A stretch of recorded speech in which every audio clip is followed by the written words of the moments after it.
கர்த்தருடைய பரிசுத்த நாமத்துக்கு ஸ்தோத்திரம். மற்றும் ஒரு ஞாயிற்றுக்கிழமையில் உங்களுக்கு யூடியூப் வழியாக தேவ செய்தி கொடுக்கும்படி கர்த்தர் எனக்கு கொடுத்த ஸ்லாக்கியத்திற்காக நான் கர்த்தரை ஸ்தோத்திரிக்கிறேன். கர்த்தருடைய நாமம் மகிமைப்படுவதாக. நாம் யாவர் கண்களை மூடி சேர்ப்போம். பிதாவே, இந்த நல்ல வேலைக்காய் நன்றி செலுத்துகிறோம்.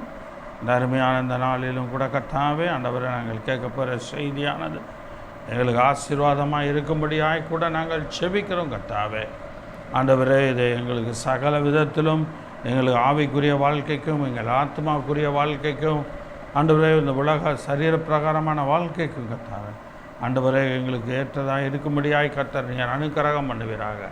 பெரிய காரியங்களை செய்யும், தொடர்ந்து நீர் வழி நடத்தும், ஆசீர்வதியும். கர்த்தருடைய கரங்களை போடுத்து ஜெபிக்கிறோம் ஜீவனுள்ள பிதாவே, ஆமென். கர்த்தருடைய பரிசுத்த நாமத்துக்கு மகிமை உண்டாவதாக. எனக்கு அருமையான தேவனுடைய பிள்ளைகளே, 3 யோவானின் புஸ்தகம், 3ஆம் யோவான் எழுதின நிருபம் 3ஆம் அதிகாரத்தின் நாம் பார்க்க போகிறோம். அந்த நிருபத்தில் 3வது நிருபத்தை அவர் எழுதும் பொழுது ஒரே ஒரு நிருபம் தான் அவர் எழுதியிருக்கிறார். அந்த நிருபத்தில் அவர் பிரியமானவனே என்று சொல்லி 3 முறை அவர் பயன்படுத்தி இருக்கிறார். பிரியமானவனே என்கிற வார்த்தையை அதை வைத்து தான் நாம் பார்க்க போகிறோம். இன்றைய செய்தியின் தலைப்பு பிரியமானவனே, கர்த்தருக்குள் பிரியமானவனே என்ற தலைப்பில் நாம் தேவ செய்தியை பார்க்க போகிறோம். மத்தேயு எழுதின சுவிசேஷம் 3ஆம் அதிகாரம் 16-17 வசனங்கள். மத்தேயு 3ஆம் அதிகாரம் 16-17 வசனங்கள். இயேசு ஞானஸ்நானம் பெற்று ஜலத்திலிருந்து கரையேறின உடனே இதோ வானம் அவருக்கு திறக்கப்பட்டது. தேவ ஆவி புறாவைப் போல இறங்கி தம்மேல் வருகிறதை கண்டார். அன்றியும் வானத்திலிருந்து ஒரு சத்தம் உண்டாகி, இவர் என்னுடைய நேசகுமாரன், இவரில் பிரியமாயிருக்கிறேன் என்று உரைத்தது. இவர் என் நேசகுமாரன், இவரில் பிரியமாயிருக்கிறேன் என்று உரைத்தது.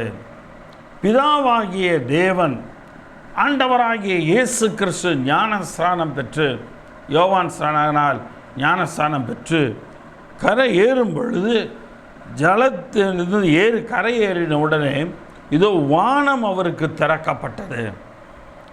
தேவ ஆவி புறாவைப் போல இறங்கினார். தம்மேல் இறங்கி வருகிறதை அவர் கண்டார். அது மாத்திரமல்ல, வானத்திலிருந்து ஒரு சத்தம் உண்டானது. இவர் என்னுடைய நேசகுமாரன், இவரில் நான் பிரியமுள்ளவராய் இருக்கிறேன் என்று சொல்லி பிதா உத்தரவிடம் பெற்றுகிறார். இந்த பிரியம் என்பது அன்பு மிகை, ஒரு பாசத்தினுடைய ஒரு செயல்பாடு, ஒரு வெளிப்பாடு. இதுதான் பிரியம் என்கிற ஒரு காரியம். மத்தேயு எழுதின சுவிசேஷம் 12ஆம் அதிகாரம் 17-18 வசனங்களை பார்க்கிறோம். மத்தேயு எழுதின சுவிசேஷம் 12ஆம் அதிகாரம் 17-18 வசனங்கள். ஏசாயா தீர்க்கதரிசியால் உரைக்கப்பட்டது நிறைவேறும்படி இப்படி நடந்தது. அவன் உரைத்ததாவது, இதோ நான் தெரிந்து கொண்ட என்னுடைய தாசன், என் ஆத்மாவுக்கு பிரியமானவராக இருக்கிற என்னுடைய நேசன் என்று சொல்லி அங்கே சொல்லப்பட்டதை அவர் சொல்லுகிறார். ஏசாயா தீர்க்கதரிசியினால் முன் சொல்லப்பட்டதை இங்கே சொல்லுகிறார் ஆண்டவர். என் ஆத்மாவுக்கு பிரியமாக இருக்கிற என்னுடைய நேசன் என்று சொல்லி, இவர் என் நேசகுமாரன், இவரில் பிரியமாயிருக்கிறேன் என்று மத்தேயு 3:16, மத்தேயு 12:18 என் ஆத்மாவுக்கு பிரியமாயிருக்கிற, பிதாவினுடைய ஆத்மாவுக்கு பிரியமாயிருக்கிற என்னுடைய நேசன், நான் நேசிக்கிறவன் என்று சொல்லி அவர் அங்கே சொல்லுகிறார். மத்தேயு எழுதின சுவிசேஷம் 17ஆம் அதிகாரம் 5ஆம் வசனம். மத்தேயு எழுதின சுவிசேஷம் 17ஆம் அதிகாரம் 5ஆம் வசனம். ஆண்டவராகிய தேவன் மறுரூப மலையில் போய் அவங்க மறுரூபப்படும் பொழுது அவர் பேசுகையில், இதோ ஒளியுள்ள ஒரு மேகம் அவர்கள் மேல் நிலையுள்ளது. இவர் என்னுடைய நேசகுமாரன், இவரில் பிரியமாயிருக்கிறேன், இவருக்கு செவி கொடுங்கள். ஆக ஆண்டவராகிய இயேசு கிறிஸ்து பிதாவினிடத்திலே பிரியமுள்ளவராக இருக்கிறார். அவர் மேல் இவர் நேசத்தை வைத்திருக்கிறபடியினாலே அவர் பிரியமுள்ளவராக அவர் இருக்கிறார். யோவான் எழுதின சுவிசேஷம் 8ஆம் அதிகாரம் 29ஆம் வசனம். யோவான் 8:29. என்னை அனுப்பினவர் என்னோட கூட இருக்கிறார். பிதாவுக்கு பிரியமானவைகளை நான் எப்பொழுதும் செய்கிறபடியால் அவர் எனக்கு தனியே இருக்க விடவில்லை என்று சொல்லி பார்க்கிறோம். யோவான் 8:29 என்னை அனுப்பினவர் என்னோட கூட இருக்கிறார். என்னை அனுப்பினவர் என்று சொல்லும்போது பிதாவை சொல்லுகிறார். பிதாவுக்கு பிரியமானவைகளை நான் எப்பொழுதும் செய்கிறபடியால், ஆக பிதாவுக்கு பிரியமானவைகளை செய்கிறவராக ஆண்டவராகிய இயேசு கிறிஸ்து இருந்தார். ஆக ஆண்டவராகிய இயேசு கிறிஸ்து பிதாவுக்கு பிரியமானதை செய்கிறபடியினாலே பிதா இவரை இயேசு கிறிஸ்துவை தனியே இருக்க விடவில்லை. ஏன் என்று சொன்னால் இவர் பிதாவினுடைய நேசகுமாரன் என்று சொல்லி பார்க்கிறோம். 1 யோவானின் புஸ்தகம் 3ஆம் அதிகாரம் 2ஆம் வசனம். 1 யோவான் 3:2. பிரியமானவர்களே, இப்பொழுது தேவனுடைய பிள்ளைகளாய் இருக்கிறோம், இனி எவ்விதமாய் இருப்போம் என்று இன்னும் வெளிப்படவில்லை என்று சொல்லி பார்க்கிறோம். 1 யோவான் யோவான் எழுதின நிருபம் 1ஆம் நிருபம் 3ஆம் அதிகாரம் 2ஆம் வசனத்திலே, பிரியமானவர்களே, இப்பொழுது தேவனுடைய பிள்ளைகளாய் இருக்கிறோம். இப்போ நாம் தேவனுக்கு பிள்ளைகளாக இருக்கிறோம், இனி எவ்விதமாய் இருப்போம் என்று இன்னும் வெளிப்படலை. ஆக அங்கே அழைக்கும் பொழுது பிரியமானவர்களே என்று சொல்லி அவர் அழைக்கிறார். எபேசியருக்கு எழுதின நிருபம் 5ஆம் அதிகாரம் 1ஆம் வசனத்தை நாம் பார்க்கிறோம். எபேசியர் 5:1. ஆதலால் பிரியமான பிள்ளைகளைப் போல தேவனை பின்பற்றுகிறவர்களாகி, யார் யாரெல்லாம் பிரியமுள்ளவர்களாக இருக்கிறார்களோ பிதாவுக்கு, அவர்கள் யாவரும் தேவனை, பிதாவாகிய தேவனை பின்பற்றுகிறவர்களாகி என்று சொல்லி பார்க்கிறோம். ஆதலால் நீங்கள் பிரியமான பிள்ளைகளைப் போல தேவனை பின்பற்றுகிறவர்களாகி, கிறிஸ்து நமக்காக தம்மை தேவனுக்கு சுகந்த வாசனையான காணிக்கையாகவும் பலியாகவும் ஒப்பு கொடுத்து நம்மில் அன்பு கூர்ந்தது போல நீங்களும் அன்பிலே நடந்து கொள்ளுங்கள் என்று சொல்லி பார்க்கிறோம்.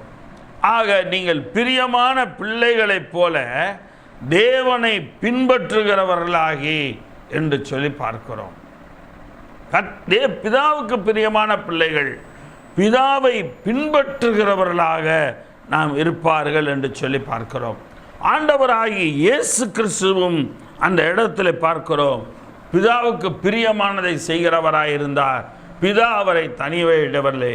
அதே போல நாம் தேவனுக்கு பிரியமான பிள்ளைகளாக இருப்போமானால் நாம் தேவனை பின்பற்றுகிறவர்களாக இருப்போம்.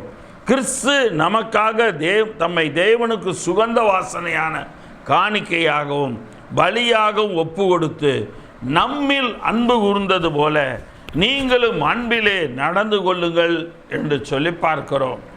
கிறிஸ்து நமக்காக தம்மை தேவனுக்கு சுகந்த வாசனையான காணிக்கையாகவும் பலியாகவும் ஒப்பு கொடுத்து நம்மில் அன்பு கூர்ந்தது போல நீங்களும் அன்பினால் நடந்து கொள்ளுங்கள் என்று சொல்லி பார்க்கிறோம்.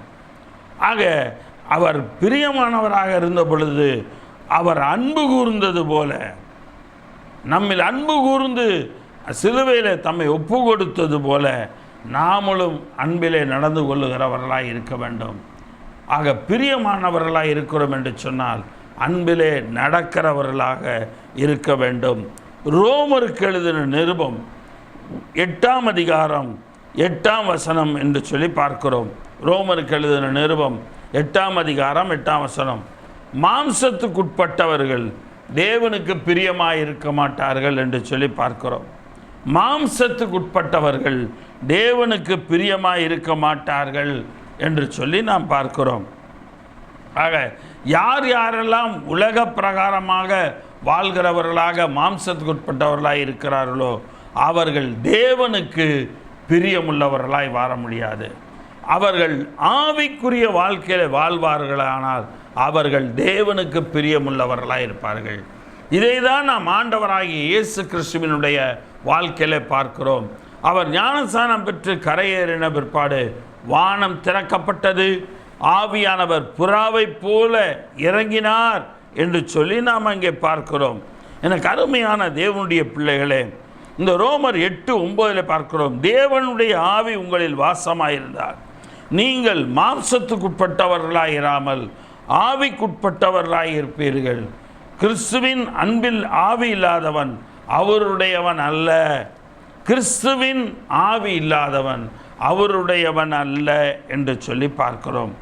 1 கொரிந்தியரின் புஸ்தகம் 10ஆம் அதிகாரம் 4-5 வசனங்கள் பார்க்கிறோம். 1 கொரிந்தியர் 10ஆம் அதிகாரம் 4-5.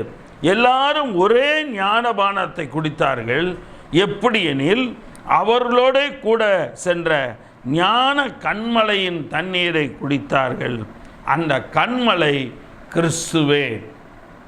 ஆக கண்மலையின் தண்ணீரை குடித்தார்கள், அந்த ஞான கண்மலையின் தண்ணீரை குடித்தார்கள், அந்த கண்மலை கிறிஸ்துவே. அப்படி இருந்தும் அவர்களில் அதிகமான பேர்களிடத்தில் தேவன் பிரியமாய் இருந்ததில்லை.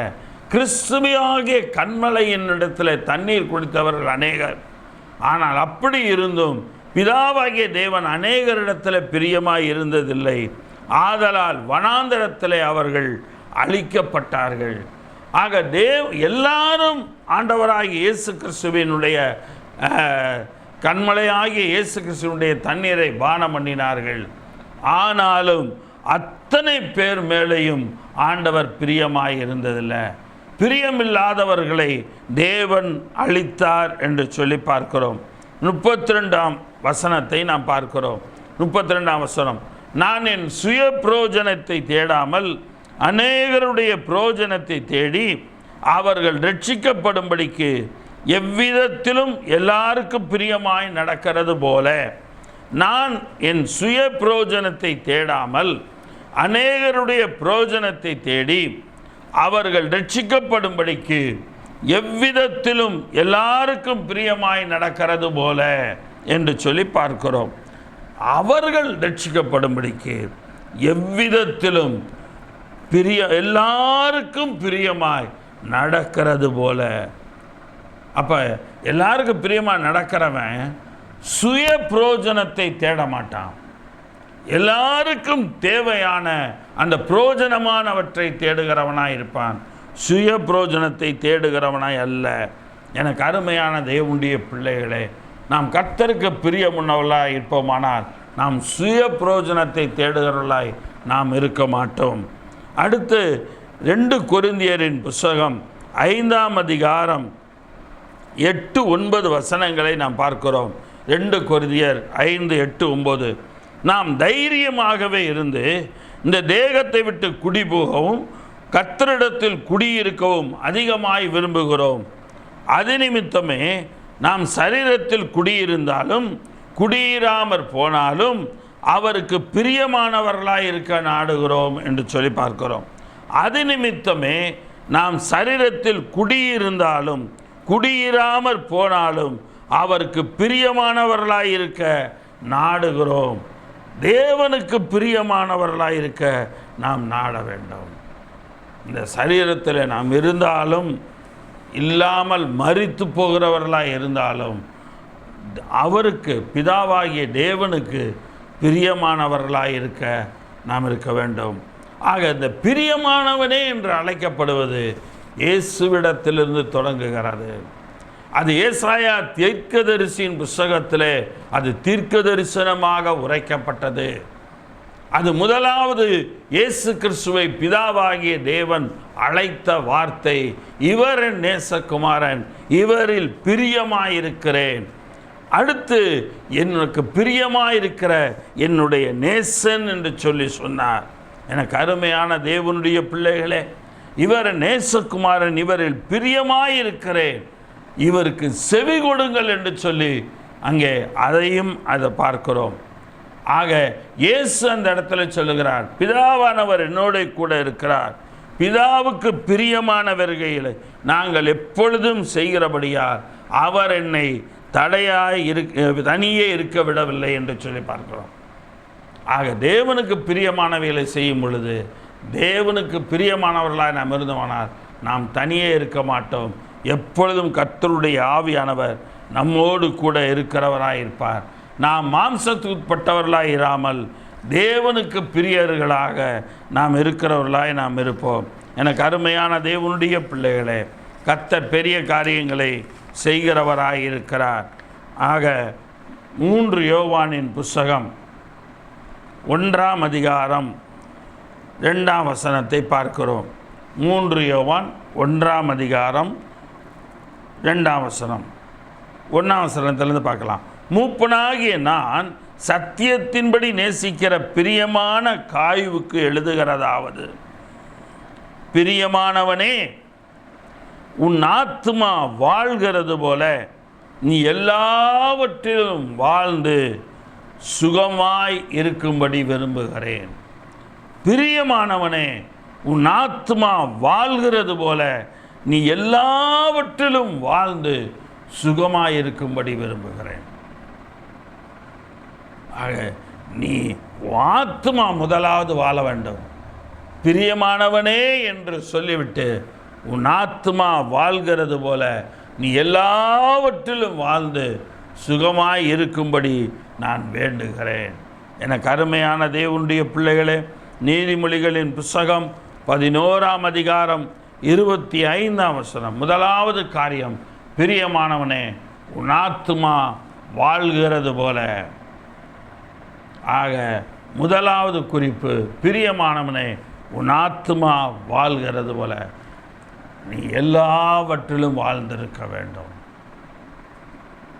அதுதான் யோவான் அந்த 3ஆம் நிருபத்திலே காயுவுக்கு எழுதும் பொழுது அவர் சொல்லுகிற வார்த்தை.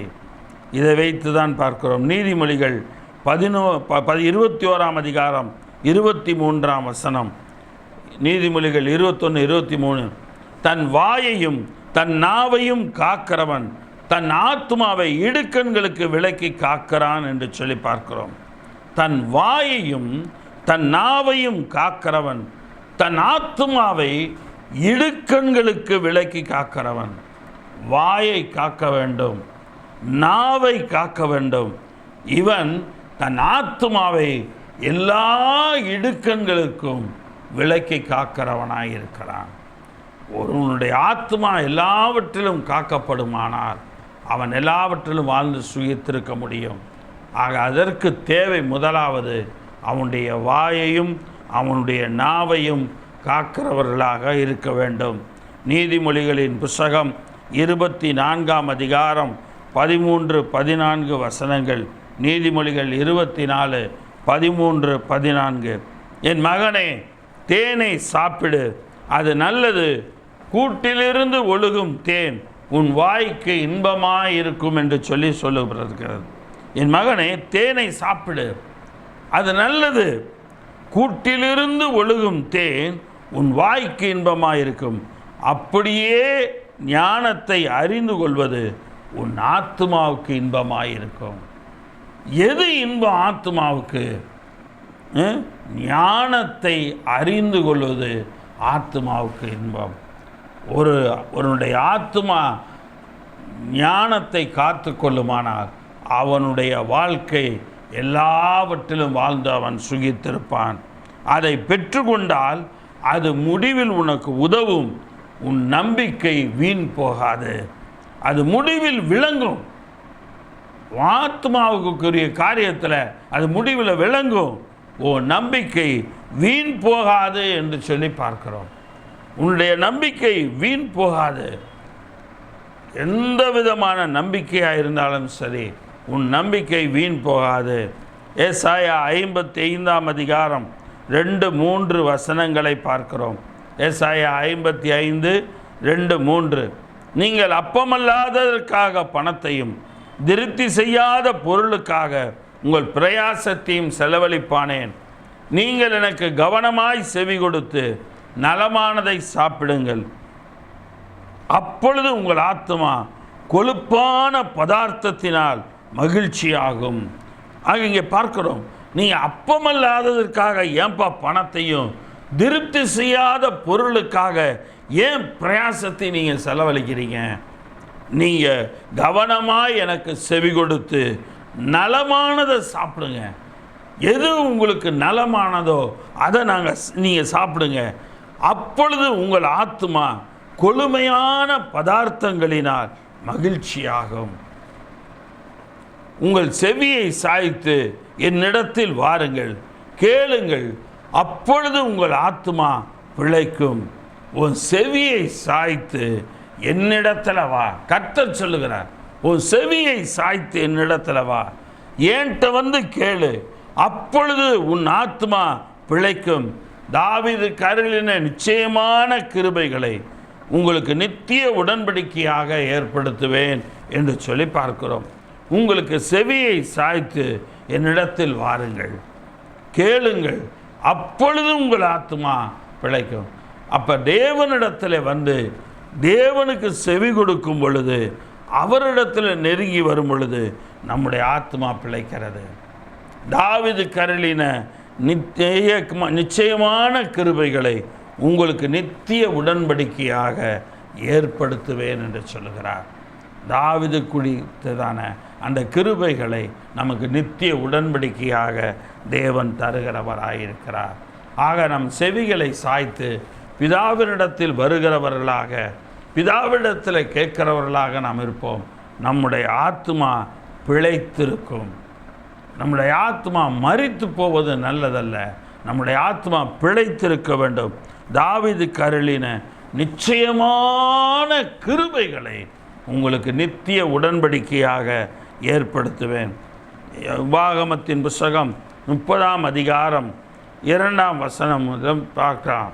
2ஆம் வசனம் முதல், உன் தேவனாகிய கர்த்தரிடத்துக்கே திரும்பி இன்று நான் உனக்கு கற்பிக்கிறபடியெல்லாம் நீயும் உன் பிள்ளைகளும், நீ உன் தேவனாகிய கர்த்தரிடத்துக்கு திரும்பி இன்று நான் உனக்கு கற்பிக்கிறபடியெல்லாம் நீயும் உன் பிள்ளைகளும் உங்கள் முழு இருதயத்தோடும் உங்கள் முழு ஆத்மாவோடும் அவருடைய சத்தத்திற்கு செவி கொடுத்தார். கர்த்தருடைய சத்தத்துக்கு செவி கொடுத்தார். உன் தேவனாகிய கர்த்தர் உன் சிறையிருப்பை திருப்பி உனக்கு இறங்கி, உன் தேவனாகிய கர்த்தர் உன்னை சிதறடித்த எல்லா ஜனங்களிலும் இருக்கிற உன்னை திரும்ப சேர்த்து கொள்வார். இந்த கடுமையான தேவனுடைய பிள்ளைகளே, உன் தேவனாகிய கர்த்தர் சிறையிருப்பை திருப்புகிறார். எப்ப? முழு ஆத்மாவோடும் கர்த்தருக்கு நாம், கர்த்தருடைய சத்தத்துக்கு நாம் செவி கொடுக்கும் பொழுது நம்முடைய சிறையிருப்பை திருப்புகிறார், நமக்கு இறங்குகிறார். உன் தேவனாய் கர்த்தர் சிதறடித்த எல்லா ஜனங்களிலிருந்து இருக்கிற உன்னை திரும்ப சேர்த்து கொள்வார். உன்னை ஆண்டவர் திரும்ப சேர்த்து கொள்வார். உபாகமத்தின் புஸ்தகம் 30ஆம் அதிகாரம் 2 நாம் பார்க்கிறோம். 4ஆம் வசனத்தை பாருங்க. உன்னுடையவர்கள் வானத்தின் கடையான திசை மட்டும் துரத்துண்டு இருந்தாலும் உன் தேவனாய் கர்த்தர் அங்கே இருக்கிற உன்னை கூட்டி அங்கேருந்து உன்னை கொண்டு வந்து உன் பிதாக்கள் சுதந்தரித்த தேசத்தை நீ சுதந்தரிக்கும்படி உன் தேவனாய் கர்த்தர் அதில் உன்னை சேர்த்து உனக்கு நன்மை செய்து உன் பிதாக்களை பார்க்கிலும் உன்னை பெருக பண்ணுவார். ஆக கர்த்தருக்கு நாம் உன்னுடைய ஆத்மா செவி கொடுக்குமானால் தேவன் நமக்கு நன்மை செய்து நம்முடைய பிதாக்களை பார்க்கிலும் நம்மை பெருக பண்ணுகிறவராயிருக்கிறார். எல்லா விதத்திலும் நம்மை பெருக பண்ணுகிறவராயிருக்கிறார். மறுபடியும் அந்த வசனங்கள் பாருங்க. உன் தேவனாகிய கர்த்தரில் உன் முழு இருதயத்தோடும் உன் முழு ஆத்மாவோடும் அன்பு கூர்ந்து பிழைக்கும்படி உன் தேவனாகிய கர்த்தர் உன் இருதயத்தையும் உன் சந்ததியாரின் இருதயத்தையும் விருத்த சேதனம் பண்ணி, உன் தேவனாகிய கர்த்தர் உன் இருதயத்தையும் உன் சந்ததியாரின் இருதயத்தையும் விருத்த சேதனம் பண்ணி இந்த சாபங்களையெல்லாம் உன் சத்துருக்கள் மேலும் உன்னை துன்பப்படுத்தின உன் பகைஞர் மேலும் சுமர பண்ணுவார். அப்போ நீ பிழைக்கும்படிக்கு, உன் ஆத்மா பிழைக்கும்படிக்கு நீ உன் இருதயத்தை நீ விருத்த சேதனம் பண்ண. உன் ஆத்மா பிழைக்கணும்னு சொன்னால் உன் இருதயத்தை விருத்த சேதனம் பண்ணு.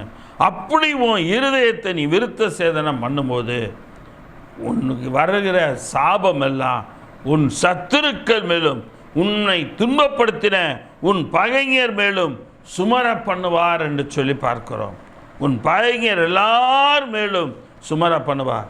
நீயோ மனம் திரும்பி கர்த்தரின் சத்தத்திற்கு செவி கொடுத்து நான் இன்று உனக்கு கற்பிக்கிற அவருடைய எல்லா கற்பனைகளின்படியும் செய்வாய். அப்பொழுது உனக்கு நன்மை உண்டாகும்படி உன் தேவனாகிய கர்த்தர் உன் கைகள் செய்யும் எல்லா வேலைகளிலும், உன் கற்பத்தின் கனியிலும், உன் மிருக ஜீவனின் பலனிலும், உன் நிலத்தின் கனியிலும் உனக்கு பரிபூரணம் உண்டாக செய்வார். கர்த்தர் உன் கைகள் செய்யும் எல்லா வேலைகளிலும், உன் கற்பத்தின் கனியிலும், உன் மிருக ஜீவனின் பலனிலும், உன் நிலத்தின் கனியிலும் உனக்கு பரிபூரணம் உண்டாக செய்வார். ஆக எல்லாவித உலக ஆசீர்வாதத்திலும் தேவன் பூரணம் அல்ல, பரிபூரணம் உண்டாக செய்கிறார். எப்பங்க? நம்முடைய ஆத்மாவில் அன்பு கூர்ந்து, தேவன் அன்பு கூர்ந்து பிழைக்கும்படிக்கு நம்முடைய இருதயத்தை விருத்த சேதனம் செய்யும்போது நம்முடைய சத்துருக்கள் மேல் நமக்கு வர இருக்கிற எல்லா சாபங்களையும் சுமர பண்ணுகிறார். அதோடு மாத்திரமல்ல, நம்முடைய எல்லா காரியங்களையும் பரிபூரணம் உண்டாக செய்கிறார். உன் தேவனாகிய கர்த்தருடைய சத்தத்திற்கு செவி கொடுத்து இந்த நியாயப்பிரமாண புஸ்தகத்தில் எழுதியிருக்கிற அவருடைய கற்பனைகளையும் அவருடைய கட்டளைகளையும் கை கொள்ளும் போதும், உன் தேவனாகிய கர்த்தரிடத்தில் உன் முழு இருதயத்தோடும் உன் முழு ஆத்மாவோடும் திரும்பும் போதும் கர்த்தர் உன் பிதாக்கள் மேல் சந்தோஷமாய் இருந்தது போல உன்மேலும் உனக்கு நன்மை உண்டாக திரும்பவும் சந்தோஷமாயிருப்பார். நீ உன் முழு ஆத்மாவோடு நீ கர்த்தரிடத்தில் திரும்பினா இல்லையா, அவருடைய கற்பனைகளையும் அவருடைய கட்டளைகளையும் கை கொண்டு உன் முழு ஆத்மாவோடு திரும்பினா கர்த்தர் உன் பிதாக்கள் மேல் எப்படி சந்தோஷமாக இருந்தாரோ அதுபோல உன்மேலும் நன்மை உண்டாக திரும்பவும் சந்தோஷமாயிருப்பார். எனக்கு அருமையான தேவனுடைய பிள்ளைகளே, தேவன் நம்மேல் நன்மை உண்டாகும்படி சந்தோஷமாயிருக்கிறவராயிருக்கிறார். உபாகமத்தின் புஸ்தகம் 30ஆம் அதிகாரம் 2 முதல் 10 வசனங்களிலே நாம் பார்க்கிறோம். நாம் கர்த்தரிடத்தில் அன்பு கூர்ந்து நம்முடைய இருதயத்தை விருத்த சேதனம் செய்ய வேண்டும். அப்படி செய்யும் பொழுது ஆண்டவர் நம்முடைய சாபங்கள் எல்லாம் சத்துருக்கள் மேல் வர பண்ணுகிறார். அடுத்து நாம் பார்க்கிறோம், நம்முடைய எல்லா வேலைகளையும் நம்முடைய எல்லா பிரயாசைகளின் பலனையும் கற்பத்தின் கனியிலும் எல்லாவற்றிலும் பரிபூர்ணம் உண்டாக செய்கிறார். அடுத்து பார்க்கிறோம், கர்த்தர் உன் பிதாக்கள் மேல் சந்தோஷமாக இருந்தது போல உன்மேலும் உனக்கு நன்மை உண்டாக திரும்பவும் சந்தோஷமாக இருப்பார். நியாயாதிபதிகளின் புஸ்தகம் 5ஆம் அதிகாரம் 18 முதல் 20-21 வசனங்கள் வரைக்கும் நாம் பார்க்க போகிறோம். எனக்கு அருமையான தேவனுடைய பிள்ளைகளை, நியாயாதிபதிகள் 5ஆம் அதிகாரம் 18 முதல். செபுலோனும் நப்தலியும் போர்க்களத்து முனையிலே தங்கள் உயிரை எண்ணாமல் மரணத்துக்கு துணிந்து நின்றார்கள். ராஜாக்கள் வந்து யுத்தம் பண்ணினார்கள். அப்பொழுது கானானியரின் ராஜாக்கள் மெகிதோவின் தண்ணீர் அருகே தானாக்கிலே யுத்தம் பண்ணினார்கள். அவர்களுக்கு திரவிய கொள்ளை கிடைக்கவில்லை. வானத்திலிருந்து யுத்தம் உண்டாயிற்று. நட்சத்திரங்கள் தங்கள் அயனங்களிலிருந்து சிசராவோடு யுத்தம் பண்ணின. ஆக ராஜாக்கள் யுத்தம் பண்ணுவதை காட்டிலும், பிரபுக்கள் யுத்தம் பண்ணுவதை காட்டிலும் அங்கே தேவன் என்ன செய்கிறார்? அவர்களுக்காக வானத்தின் நட்சத்திரங்களை தங்கள் அயனங்களிலிருந்து சிசராவோடு யுத்தம் பண்ணுகிறவராயிருந்தார். 21ஆம் வசனம் பார்க்கிறோம். கீசோன் நதி, பூர்வ நதியாகிய கீசோன் நதியே அவர்களை அடித்து கொண்டு போயிற்று. பார்வோண்டி அவனுடைய சேனை செங்கடலிலே மூழ்கடித்த அந்த நிலை இங்கே நாம் பார்க்கிறோம். கீசோன் நதி, பூர்வ நதியாகிய கீசோன் நதியே அவர்களை அடித்து கொண்டு போயிற்று. என் ஆத்மாவே நீ பலவான்களை மிதித்தாய், என் ஆத்மாவே நீ பலவான்களை மிதித்தாய் என்று சொல்லி பார்க்கிறோம். நம்முடைய ஆத்மா பலவான்களை மிதிக்கும். நமக்காக கர்த்தர் நட்சத்திரங்களை அதன் அயனங்களிலிருந்து அதனுடைய இடத்திலிருந்து யுத்தம் பண்ண வைக்கிறவராய் இருக்கிறார் நம்முடைய சத்துருக்களோடு. இங்கே பார்க்கிறோம், ஆத்துமாவே நீ பலவான்களை மிதித்தாய். பிரியமானவனே, உன் ஆத்துமா வாழ்கிறது போல நீ எல்லாவற்றிலும் வாழ்ந்து சுகித்திரு. நாம் எல்லாவற்றிலும் வாழ்ந்து சுகித்திருக்க முடியாதபடிக்கு நம்முடைய சத்துருக்கள் எழும்பும் பொழுது தேவன் நட்சத்திரங்களை வைத்து யுத்தம் பண்ணி நம்முடைய ஆத்துமாவை நம்முடைய பலவான்களை எல்லாம் மிதிக்க பண்ணுகிறார். நாம் எல்லாவற்றிலும் வாழ்ந்து சுகமாயிருப்போம். ஏன் என்று சொன்னால் நம்முடைய ஆத்துமாவை தேவன் எல்லாவற்றையும் செய்ய வைக்கிறார். ரூத்தின் புஸ்தகம் 4ஆம் அதிகாரம் 15ஆம் வசனத்தில் நகோமி எல்லாரும் வாழ்த்தும் போது சொல்லுவார்கள். அந்த இடத்துல ரூத்தின் புஸ்தகம் 4ஆம் அதிகாரம் 15ஆம் வசனம், அவன் உன் ஆத்மாவுக்கு ஆறுதல் செய்கிறவனும் உன் முதிர் வயதிலே உன்னை ஆதரிக்கிறவனுமாய் இருக்க கடவன். உன்னை சிநேகித்து 7 குமாரரை பார்க்கிலும் உனக்கு அருமையாயிருக்கிற உன் மருமகள் அவனை பெற்றாளே என்றார்கள். அவன் ஆத்மாவுக்கு ஆறுதல் செய்கிறவனாய் இருப்பான். யாருக்கு? போவாசுக்கு ரூத்துக்கும் பிறந்த பிள்ளை அந்த இடத்துல அவனுடைய ஆத்மாவுக்கு, நகோமியோட ஆத்மாவுக்கு ஆறுதல் செய்கிறவனாக இருக்கிறான். ஆக நம்முடைய வாழ்க்கையில் நம்முடைய ஆத்மா ஆறுதலாக இருக்குமானால் நாம் எல்லாவற்றிலும் வாழ்ந்து சுகித்திருக்க முடியும். சங்கீதத்தின் புஸ்தகம் 23ஆம் அதிகாரம் 3ஆம் வசனம் அதான் சொல்கிறார், அவர் என் ஆத்மாவை தேற்றி தன்னுடைய நாமத்து நிமித்தம் என்னை நீதியின் பாதைகளில் நடத்துகிறார். அவர் என் ஆத்மாவை தேற்றி தம்முடைய நாமத்து நிமித்தம் என்னை நீதியின் பாதைகளில் நடத்துகிறார். என்னை அவர் நீதியின் பாதைகளிலே நடத்துகிறவராய் இருக்கிறார் என்று சொல்லி சங்கீதத்தின் புஸ்தகம் 63ஆம் அதிகாரம் 4-5 வசனங்களை நாம் பார்க்கிறோம். என் ஜீவனுள்ள மட்டும், சங்கீதம் 63:4 என் ஜீவனுள்ள மட்டும் நான் உம்மை துதித்து உமது நாமத்தை சொல்லி கையெடுப்பேன்.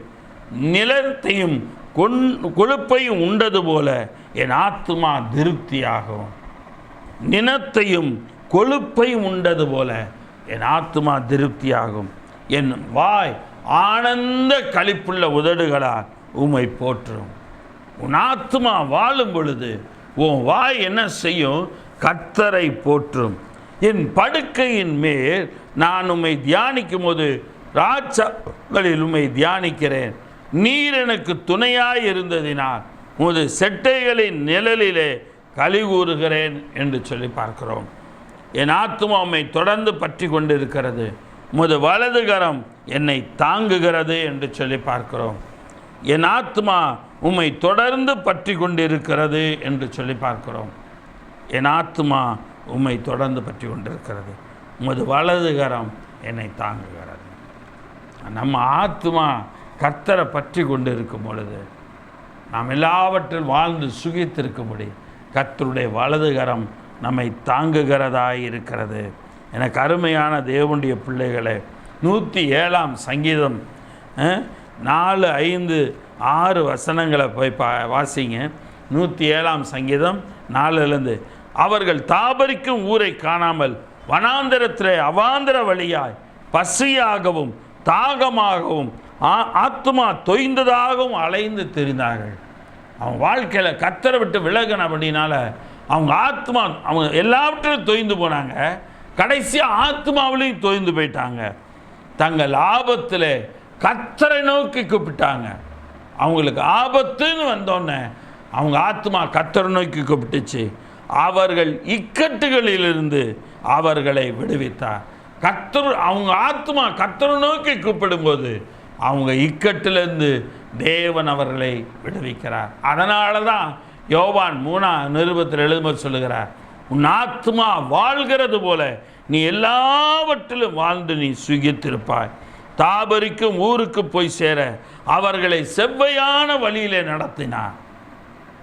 எல்லாவற்றிலும் அவர்கள் வாழ்ந்திருக்கும்படிக்கு செவ்வையான வழியில் நடத்தினார். தவணமுள்ள ஆத்மாவை கர்த்தர் திருப்தியாக்கி பசியுள்ள ஆத்மாவை நன்மையினால் நிரப்புகிறார் என்று சொல்லி பார்க்கிறோம். தவணமுள்ள ஆத்மாவை கர்த்தர் திருப்தியாக்கி பசியுள்ள ஆத்துமாவை நன்மையினால் நிரப்புகிறார் என்று சொல்லி பார்க்கிறோம். தவணமுள்ள ஆத்துமாவை கர்த்தர் திருப்தியாக்குகிறார். நீங்கள் வாஞ்சையோடு இருக்கீங்களா? தவணம் என்பது வாஞ்சை, தாகம். அந்த ஆத்துமாவை கர்த்தர் திருப்தியாக்கி பசியுள்ள ஆத்துமாவை நன்மையினால் நிரப்புகிறார். அவருடைய கிருபை நிமித்தமும் மனுபுத்திரருக்கு அவர் செய்கிற அதிசயங்களை நிமித்தமும் அவரை துதிப்பார்களாக. ஆக ஆத்மா வாழ்ந்துச்சுன்னா நீ எல்லாவற்றிலும் அவருடைய கிருபை உனக்கு கிரகிச்சியும் அவர் அதிசயம் செய்வார். நீ துதிப்போம் வாயை திறந்து. உன் ஆத்மா முதலாவது திருப்தியாக வேண்டும். உன் ஆத்மா நன்மையினால் நிரப்பப்பட வேண்டும். அப்பொழுது உங்கள் வாழ்க்கையில் எல்லாவற்றையும் தேவன் தருகிறவராய் இருக்கிறார். எரேமியா தீர்க்கதரிசியின் புத்தகம் 6ஆம் அதிகாரம் 16ஆம் வசனம் பார்க்கிறோம். எரேமியா 6:16 வழிகளிலே நின்று பூர்வ பாதைகள் எவை என்று கேட்டு விசாரித்து நல்ல வழி எங்கே என்று பார்த்து அதிலே நடவுங்கள். அப்பொழுது உங்கள் ஆத்மாவுக்கு இளைப்பாறுதல் கிடைக்கும் என்று கர்த்தர் சொல்லுகிறார். அவர் எல்லா இடத்துலையும் நீங்கள் எடுத்து பாருங்களேன். வழிகளிலே நின்று, எரேமியா 6:16 வழிகளிலே நின்று பூர்வ பாதைகள் எவைகள் என்று கேட்டு விசாரித்து நல்ல வழி எங்கே என்று பார்த்து அதிலே நடவுங்கள்.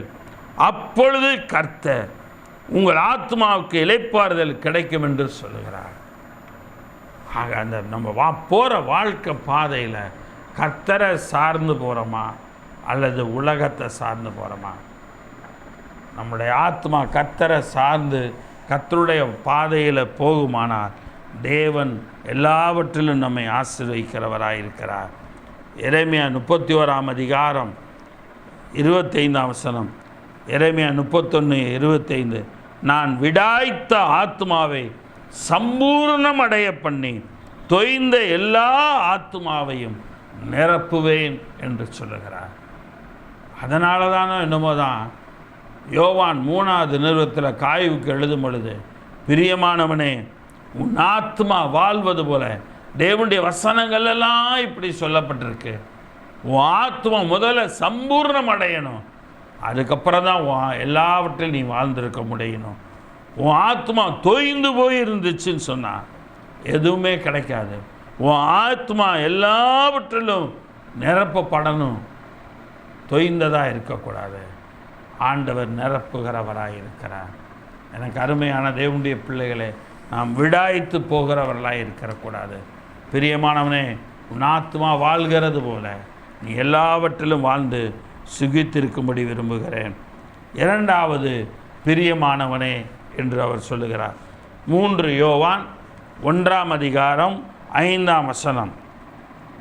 3 யோவான் 1:5 பிரியமானவனே நீ சகோதரருக்கும் அந்நியருக்கும் செய்கிற யாவற்றையும் உண்மையாய் செய்கிறாய் என்று சொல்லி பார்க்கிறோம். பிரியமானவனே நீ சகோதரருக்கும் அந்நியருக்கும் செய்கிற யாவற்றையும் உண்மையாய் செய்கிறாய் என்று சொல்லி பார்க்கிறோம். ஆக என்ன செய்தாலும் சரி, நீ செய்கிறத உண்மையாக நீ செய்கிறப்பா. நீ செய்கிற செய்கிற எல்லா காரியங்களையும் நீ உண்மையாக செய்கிற. நீதிமொழிகளின் புத்தகம் 16ஆம் அதிகாரம் 3ஆம் வசனத்தை பார்க்கிறோம். நீதிமொழிகள் 16:3 உன் செய்கைகளை கர்த்தருக்கு ஒப்புவி, அப்பொழுது உன் யோசனைகள் உறுதிப்படும். நீ என்ன செய்யணும்னு நினைக்கிறியோ அதை கர்த்தர்ட்ட ஒப்புவி. ஆண்டவரே நான் இந்த காரியத்தை இப்படி செய்யலாம் நினைக்கிறேன் என்று கர்த்தர்ட்ட ஒப்புவி. அப்போ உன் யோசனைகள் உறுதிப்படும். அப்பொழுதுதான் உன் யோசனைகள் உறுதிப்படும் என்று சொல்லி பார்க்கிறோம். பிரசங்கியின் புத்தகம் 3ஆம் அதிகாரம் 22ஆம் வசனம். பிரசங்கி 3:22 இப்படி இருக்கிறபடியால் மனுஷன் தன் செய்கைகளில் மகிழ்ச்சியாக இருப்பதும் நன்மை செய்வதுமே அல்லாமல் வேற நன்மை இல்லை என்று கண்டேன். மனுஷன் தன் செய்கைகளிலே மகிழ்ச்சியாக இருக்கும் நன்மையே அல்லாமல், தான் செய்கிற எல்லா செயல்களிலும் மகிழ்ச்சியே அல்லாமல் மகிழ்ச்சியின் நன்மையே அல்லாமல் வேறு நன்மை இந்த உலகத்தில் கிடையாது. நாம் செய்கிற காரியத்தினால் வர மகிழ்ச்சி தான் நமக்கு நன்மை. நாம் என்ன செய்கிறோமோ அதை நல்லதாக செய்யணும், அதை கர்த்தர்கிட்ட ஒப்புவிக்கணும். அப்போ கர்த்தர் நம்ம செய்கிற காரியத்தினுடைய யோசனையை கர்த்தர் உறுதிப்படுத்துவார். அப்போ நம்ம நன்மை அல்லாமல் வேறு எதையும் நாம் செய்வது கிடையாது. எனக்கு அருமையான தேவனுடைய பிள்ளைகளே, பிலிப்பியருக்கு எழுதின நிருபம் 2ஆம் அதிகாரம் 13ஆம் வசனம். பிலிப்பியர் 2:13. ஏனெனில் தேவனே தம்முடைய தயவுள்ள சித்தத்தின்படி விருப்பத்தையும் செய்கையையும் உங்களில் உண்டாக்குகிறவராய் இருக்கிறார். யார் யார் கர்த்தருடைய பிள்ளைகளாய் இருக்கிறார்களோ அவர்களுக்கு தேவனே தம்முடைய தயவுள்ள சித்தத்தின்படி விருப்பத்தையும், செய்யக்கூடிய விருப்பத்தையும் செய்கையையும் உங்களில் உண்டாக்குகிறவராயிருக்கிறார். ஆக விருப்பத்தையும் செய்கையையும் உங்களில் உண்டாக்குகிறவராயிருக்கிறார். 2 தீமோத்தேயுவின் புத்தகம் 4ஆம் அதிகாரம் 14ஆம் வசனம். 2 தீமோத்தேயு 4:14. கண்ணான ஆகிய அலெக்சாந்தர் உனக்கு வெகு தீமை செய்தான், அவனுடைய செய்கை தக்க பலனை கர்த்தர் அவனுக்கு கட்டளையிடுவாராக. உங்களுக்கு விரோதமாக வேலை செய்கிற இடத்துல உங்களுக்கு விரோதமாக யாராவது ஏதாவது இது செய்கிறாங்களா, நீங்கள் கவலைப்படாதீங்க. கர்த்தர் அவங்க செய்கிறதுக்கு தக்க பலனை தேவன் அவங்களுக்கு பதிலளிப்பார். நீங்கள் அவங்களுக்கு பதிலுக்கு தீமை செய்ய வேண்டாம், கர்த்தர் அவங்களுக்கு பதில் கொடுப்பார். உங்கள் ஆத்மா கர்த்தருக்குள் இருந்தால் போதும். எனக்கு அருமையான தேவனுடைய பிள்ளைகளே, செய்கைகளை குறித்து பார்க்கிறோம், இப்போ உண்மையை குறித்து பார்க்கிறோம். சகரியா தீர்க்கதரிசியின் புத்தகம் 8ஆம் அதிகாரம் 16ஆம் வசனம். சகரியா 8:16. நீங்கள் செய்ய வேண்டிய காரியங்கள் என்னவென்றால் அவனவன் பிறனுடைய உண்மையை பேசுங்கள் என்று சொல்லுகிறார். நீங்கள் செய்ய வேண்டிய காரியங்கள் என்னவென்றால் அவனவன் பிறனுடைய உண்மையை பேசுங்கள் என்று சொல்லுகிறார். அவனவன் பிறனுடைய உண்மையை பேசுங்கள். ஆக நம்முடைய வாழ்க்கையில் நாம் செய்ய வேண்டிய காரியம் உண்மை பேசுவது. ஆக எந்த ஒரு நிலையிலும் நாம் உண்மையை தவிர வேறு எதுவும் பேசாதபடிக்கு நாம் கவனமாக இருக்க வேண்டும். ஏன் தெரியுமானா, சங்கீதம் 31ஆம் அதிகாரம் 23-24 வசனங்கள். சங்கீதம் 31, 23, 24. கர்த்தருடைய பரிசுத்தவான்களே, நீங்கள் எல்லாரும் அவரில் அன்பு கூறுங்கள். உண்மையானவனை கர்த்தர் தற்காத்து இடும்பு செய்கிறவனுக்கு பூரணமாய் பதிலளிப்பார்.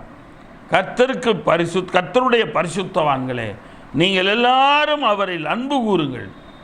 உண்மையானவனை கர்த்தர் தற்காக்கிறார்.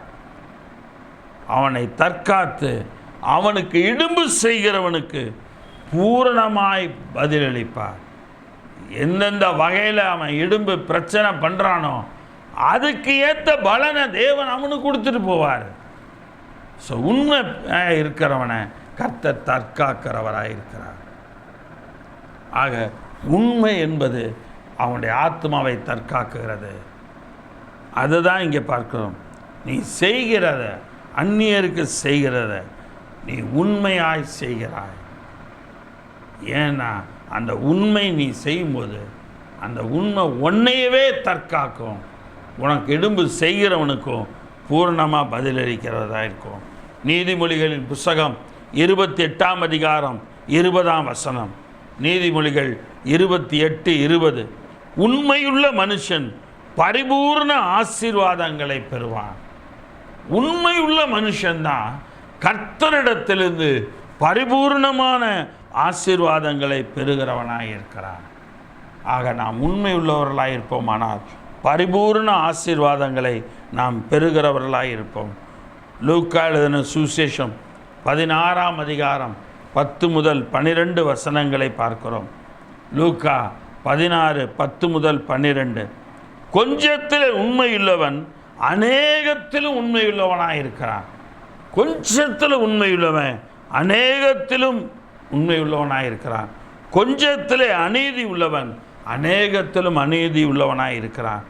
அநீதியான உலகப் பொருளை பற்றி நீங்கள் உண்மையாய் இராவிட்டால், இது தேவையில்லாதது, இது அநீதியானது, அந்த உலக சம்பந்தப்பட்ட காரியங்களில் இது அநீதியானது என்று சொல்லி நீங்கள் அதில் உண்மையாக இராவிட்டால் யார் உங்களை நம்பி உங்களிடத்தில் மெய்யான பொருளை ஒப்பிப்பாங்க? ஸோ நீங்கள் அந்த காரியத்தில், உலக காரியத்தில் நீங்கள் உண்மையாக இல்லைன்னா எப்படி கர்த்தர் உங்களுக்கு எல்லா காரியத்தையும் ஒப்படைப்பார்? அதுதான் அங்கே பார்க்குறோம்.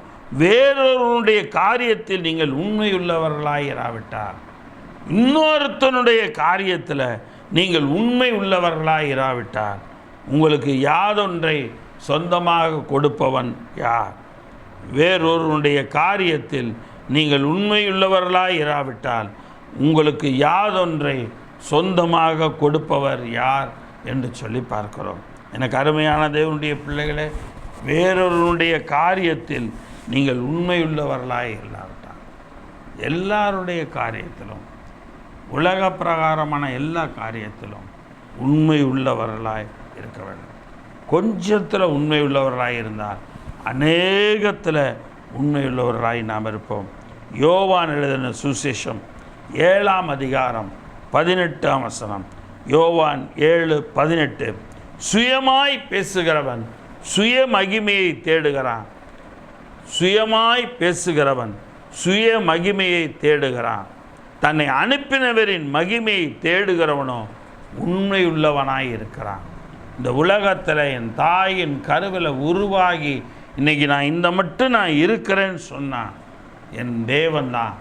அந்த தேவனுடைய மகிமையை தேடுகிறவன் உண்மை உள்ளவனாக இருக்கிறான்.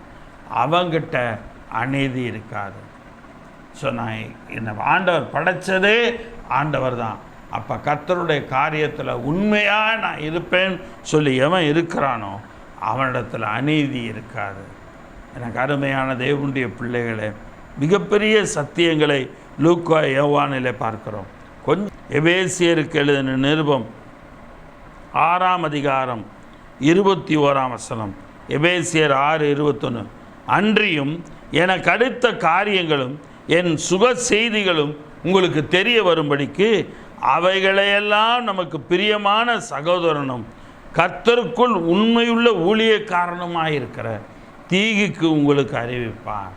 ஒரு சாட்சியை எபேசு பட்டணத்துக்கு நிருபத்தை எழுதி அனுப்பும் பொழுது, தீகிக்கு கையில் அனுப்பும் பொழுது அங்கே அவர் சொல்கிறாரு, கர்த்தருக்குள் உண்மையுள்ள ஊழியக்காரனாக இருக்கிற தீகிக்கு உங்களுக்கு அறிவிப்பார். 1 தீமோத்தேயுவின் புஸ்தகம் 1ஆம் அதிகாரம் 12ஆம் வசனம். 1 தீமோத்தேயு 1. இங்கே அவர் சொல்கிறாரு, என்னை பலப்படுத்துகிற நம்முடைய கர்த்தராகிய இயேசு கிறிஸ்து என்னை உண்மை உள்ளவன் என்று நினைக்கிறான்.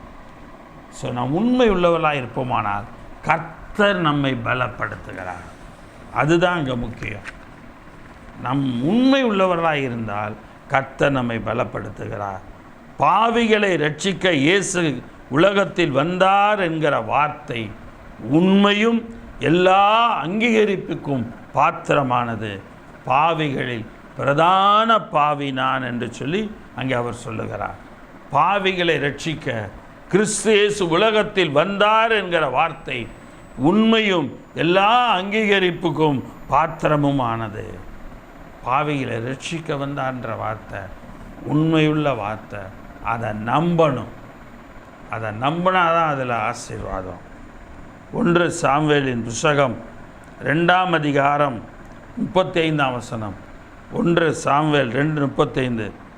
நான் என் உள்ளத்துக்கும் என் சித்தத்துக்கும் ஏற்றபடி செய்யத்தக்க உண்மையான ஒரு ஆசாரியனை எழும்ப பண்ணி அவனுக்கு நிலையான வீட்டை கட்டுவேன். கர்த்தர் அந்த இடத்துல சொல்லுகிற வார்த்தை, நான் என் உள்ளத்துக்கும் என் சித்தத்துக்கும் ஏற்றபடி செய்யத்தக்க, அவருடைய உள்ளத்துக்கும் அவருடைய சித்தத்துக்கு ஏற்றபடி செய்யத்தக்க உண்மையான ஒரு ஆசாரியனை தேவன் எழும்ப பண்ணுகிறார். அவனுக்கு ஒரு நிலையான வீட்டையும் தேவன் கட்டுகிறவராயிருக்கிறார். கர்த்தருடைய நாமம் மகிமைப்படுவதாக. ஆக 2வது காரியம் பார்க்கிறோம். பிரியமானவனே, என்ன சொல்லி பார்த்தோம்? நீ செய்கிற யாவற்றையும் உண்மையாய் செய்கிறாய். 3வது காரியம், பிரியமானவனே என்று சொல்லி. பிரியமானவனே, நன்மையானதை பின்பற்று. 3வது காரியம்.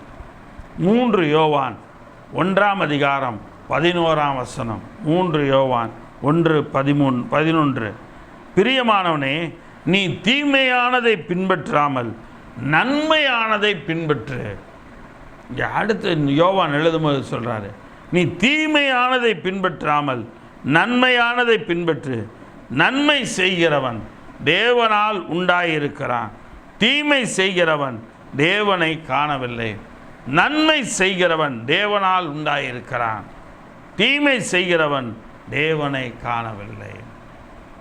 யார் நன்மை செய்கிறாங்களோ அவங்க தேவனால் உண்டாயிருக்கிறாங்க. தீமை செய்கிறவன் தேவனை காணலை. ஆக நீ தீமையானதை பின்பற்றாமல் நன்மையானதை பின்பற்று. சங்கீதத்தின் புஸ்தகம் 34ஆம் அதிகாரம் 14ஆம் வசனம். சங்கீதம் 34:14. தீமையை விட்டு விலகி நன்மை செய், சமாதானத்தை தேடி அதை தொடர்ந்து கொள். தீமையை விட்டு விலகி நன்மை செய். தீமையெல்லாம் விட்டு விலகிரு, நீ நன்மையை மாத்திரம் செய். சமாதானத்தை தேடு, உனக்குரிய சமாதானத்தை தேடு, அதை தொடர்ந்துக்க. அது போதும் வாழ்க்கையில். சங்கீதம் 14:1. சங்கீதம் 14:1. தேவன் இல்லை என்று மதிகட்டவன் தன் இருதயத்தில் சொல்லிக் கொள்ளுகிறான். அவர்கள் தங்களை கெடுத்து அருவருப்பான கிரியைகளை செய்து வருகிறார்கள். நன்மை செய்கிறவன் ஒருவனும் இல்லை என்று சொல்லி பார்க்கிறோம். தேவன் இல்லை என்று மதிகட்டவன் தன் இருதயத்தில் சொல்லிக் கொள்ளுகிறான். அவர்கள் தங்களை கெடுத்து அருவருப்பான கிரியைகளை செய்து வருகிறார்கள். நன்மை செய்கிறவன் ஒருவனும் இல்லை என்று சொல்லி பார்க்கிறோம். அவர்கள் தங்களை கெடுத்து அருவருப்பான கிரியைகளை செய்து வருகிறார்கள். நன்மை செய்கிறவன் ஒருவனுமே கிடையாது. சங்கீதம் 4:6. சங்கீதம் 4ஆம் அதிகாரம் 6ஆம் வசனம். எங்களுக்கு நன்மையை காண்பிப்பவன் யார் என்று சொல்லுகிறவர் அநேகர். எங்களுக்கு நன்மையை காண்பீங்கப்பா அப்படின்னு சொல்கிறவங்க அநேகராக இருக்காங்களாம். கர்த்தாவே, அந்த நன்மையை காணணும்னு சொல்கிறவங்களுக்கு சொல்கிறான். சங்கீதம் 4:6. கர்த்தாவே, உம்முடைய முகத்தின் ஒளியை எங்கள் மேல் பிரகாசிக்க பண்ணும். கர்த்தருடைய முகத்தின் ஒளி நம்மேல் பிரகாசிக்கப்படும் பொழுது நம்மில் நாம் நன்மையை மற்றவர்கள் காண்பிக்கிறவர்களாக நாம் மாறுகிறவர்களாக இருக்கிறோம். சங்கீதம் 65ஆம் அதிகாரம் 4ஆம் வசனம். சங்கீதம் 65:4. உம்முடைய பிரகாரங்களில் வாசமாயிருக்கும்படி நீர் தெரிந்து கொண்டு சேர்த்து கொள்ளுகிறவன் பாக்கியவான். உம்முடைய ஆலயமாகிய வீட்டின் நன்மையால் திருப்தியாவோம். உம்முடைய பிரகாரங்களில் வாசமாயிருக்கும்படி நீர் தெரிந்து கொண்டு சேர்த்து கொள்ளுகிறவன் பாக்கியவான். உம்முடைய பரிசுத்த ஆலயமாகிய உமது வீட்டின் நன்மையால் திருப்தியாகும். கர்த்தருடைய ஆலயத்தினுடைய வீட்டின் நன்மையால் நாம் திருப்தியாகும். அதனால தான் நான் உங்களுக்கு சொல்வேன், நீங்கள் எங்கே சபைக்கு போகிறீங்களோ அந்த சபைக்கு தொடர்ந்து போங்க, அந்த ஆலயத்துக்கு தொடர்ந்து போங்க. அந்த ஆலயத்திலேருந்து கர்த்தர் நன்மை உங்களுக்கு திருப்தியாக்குவார். அந்த ஆலயத்தின் நன்மையினால் தேவன் திருப்தியாக்குகிறார். உங்கள் ஊழியக்காரர் கொடுக்கிற பிரசங்கத்தின் மூலமாக தேவன் நன்மையினால் திருப்தியாக்குகிறார். தேவன் உங்களை சகலவற்றிலும் திருப்தியாக்குகிறவராய் இருக்கிறார். நீதிமொழிகளின் புஸ்தகம் 16ஆம் அதிகாரம் 20ஆம் வசனம். நீதிமொழிகள் 16:20. விவேகத்துடன் காரியத்தை நடப்பிக்கிறவன் நன்மை பெறுவான். விவேகத்துடன் காரியத்தை நடப்பிக்கிறவன் நன்மை பெறுவான். விவேகத்தோடு காரியத்தை நடப்பிக்கணும். அவன்தான் நன்மையை பெற முடியும், இல்லைன்னா நன்மையை பெறவே முடியாது. விவேகமாக காரியத்தை நடத்தலைன்னு சொன்னால் அது தீமையில் தான் கொண்டு போய்விடும். இந்த விவேகத்தோடு காரியத்தை செய்யணும். அந்த விவேகத்தோடு காரியத்தை செய்கிறவன் என்ன செய்வான்? கர்த்தரை நம்புகிறவன் பாக்கியவான். அவன் கர்த்தரை நம்பி விவேகத்தோடு காரியத்தை செய்வான், நன்மை பெறுவான். நீதிமொழிகள் 19:8. நீதிமொழிகள் 19:8. ஞானத்தை பெற்றுக்கொள்ளுகிறவன் தன் ஆத்மாவை சிநேகிக்கிறான், புத்தியை காக்கிறவன் நன்மை அடைவான். ஞானத்தை பெற்றுக்கொள்ளுகிறவன் தன் ஆத்மாவை சிநேகிக்கிறான், புத்தியை காக்கிறவன் நன்மை அடைவான் என்று சொல்லி பார்க்கிறோம். ஞானத்தை பெற்றுக்கொள்ளுகிறவன் என்ன செய்கிறானா? தன் ஆத்மாவை சிநேகிக்கிறான். புத்தியை காக்கிறவன் நன்மை அடைவான். நம்ம புத்தியை காத்துக்கொள்கிறோமா? புத்தியாக செயல்படுறோமா? நாம் ஆராய கடவோம். பிரசங்கியின் புஸ்தகம் 3ஆம் அதிகாரம் 12ஆம் வசனம். பிரசங்கி 3:12. மகிழ்ச்சியாயிருப்பதும் உயிரோடு இருக்கையில் நன்மை செய்வதுமே அல்லாமல் வேறொரு நன்மையும் மனுஷனுக்கு இல்லை என்று அறிந்தேன். மகிழ்ச்சியாக இருக்கிறதும் உயிரோடு இருக்கிற வரைக்கும் நன்மை செய்வது தான், வேற ஒரு நன்மையுமே கிடையாது. இதுதான் அதிகமான நன்மை. ஆக இதை அறிந்தேன் என்று சொல்லுகிறான். கலாத்தியர் 6:9 என்று பார்க்கிறோம். கலாத்தியருக்கு எழுதிய நிருபம் 6ஆம் அதிகாரம் 9ஆம் வசனம். நன்மை செய்கிறதில் சோர்ந்து போகாமல் இருப்போமாக, நாம் தளர்ந்து போகாதிருந்தால் ஏற்ற காலத்தில் அறுப்போம். நன்மை செய்கிறதில் சோர்ந்து போகாமல் இருப்போமாக, நாம் தளர்ந்து போகாதிருந்தால் ஏற்ற காலத்தில் அறுப்போம். நன்மை செய்வதில் சோர்ந்து போகக்கூடாது. நாம் தளர்ந்து போகாதிருந்தால் ஏற்ற காலத்தில் அறுப்போம். ஆகையால் நமக்கு கிடைக்கும் சமயத்துக்கு தக்கதாக யாவருக்கும், விசேஷமாக விசுவாச குடும்பத்தார்களுக்கும் நன்மை செய்ய கடவோம். விசேஷமாக விசுவாச குடும்பத்தார்களுக்கும் நாம் நன்மை செய்ய கடவோம். நன்மை செய்கிறதில் சோர்ந்து போகக்கூடாது. யாருக்கு நன்மை செய்கிறோன்றது இருக்குது. அந்த யாருக்குன்னு சொன்னால் விசுவாச குடும்பத்தாருக்கு நாம் நன்மை செய்கிறவர்களாக இருக்க வேண்டும். எனக்கு அருமையான தேவனுடைய பிள்ளைகளே, கர்த்தருக்குள் பிரியமானவனே என்று சொல்லி பார்க்கிறோம்.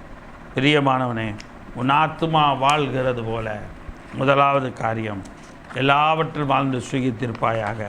இரண்டாவது காரியம் நாம் பார்க்கிறோம், பிரியமானவனே நீ செய்கிற யாவற்றையும் உண்மையாய் செய்கிறாய். மூன்றாவது காரியம், பிரியமானவனே நீ நன்மையானதை பின்பற்று. எனக்கு அருமையான தேவனுடைய பிள்ளைகளே, இந்த நாள் செய்தியின்படி இந்த 3 காரியங்களையும் நாம் பிரியமானவர்களாக, நாம் கர்த்தருக்குள் பிரியமானவர்களாய் காணப்படும்படிக்கு செய்வோம். கர்த்தர் பெரிய காரியங்களை செய்வாராக. இதாவே நல்ல வேலைக்காய் நன்றி செலுத்துகிறோம். இந்த நாளிலும் கூட பிரியமானவனே என்று தலைப்பில் தேவ செய்தி கேட்கும்படி எங்களுக்கு கிருபை செய்தரே ஸ்தோத்திரப்பா. யோவான் எழுதின 3ஆம் நிருபத்தின் ஆண்டவரே அந்த ஒரே அதிகாரமாக இருந்தாலும் அதில் 3 விதமான விதத்தில் பிரியமானவனே என்று சொல்லி அவர் ஆலோசனை சொல்லுகிறார். உன் ஆத்மா வாழ்கிறது போல நீ எல்லாவற்றில் வாழ்ந்து சுகித்திருக்க வேண்டும் என்று சொல்லுகிறார்.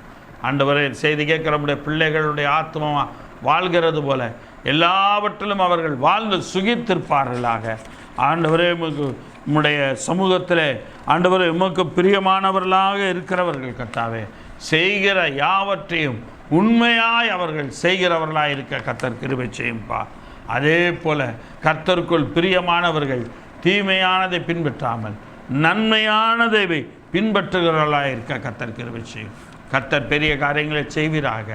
நன்மை செய்கிறவன் பிதாவினால் உண்டாயிருக்கிறான். நன்மை செய்கிறவன் ஏற்ற காலத்தில் அதன் பலனை அறுக்கிறவனாய் இருக்கிறான். ஆக பிரியமானவர்களாய், கர்த்தருக்கு பிரியமானவர்களாய் நாங்கள் இருக்க கர்த்தர் கிருபை செய்யும். நாங்கள் தாயின் கருவில் உருவாகும் முன்னமே எங்களை கண்டெடுத்த தேவன், தெரிந்தெடுத்த தேவன், எங்களுக்கு பெரிய காரியங்களை நீ செய்கிறபடினால் உமக்கு ஸ்தோத்திரம்பா. கர்த்தர் பெரிய காரியங்களை எங்களுக்கு செய்வீராக. எங்களை ஆசீர்வதிப்பீராக. தொடர்ந்து நீர் வழி நடத்துவீராக.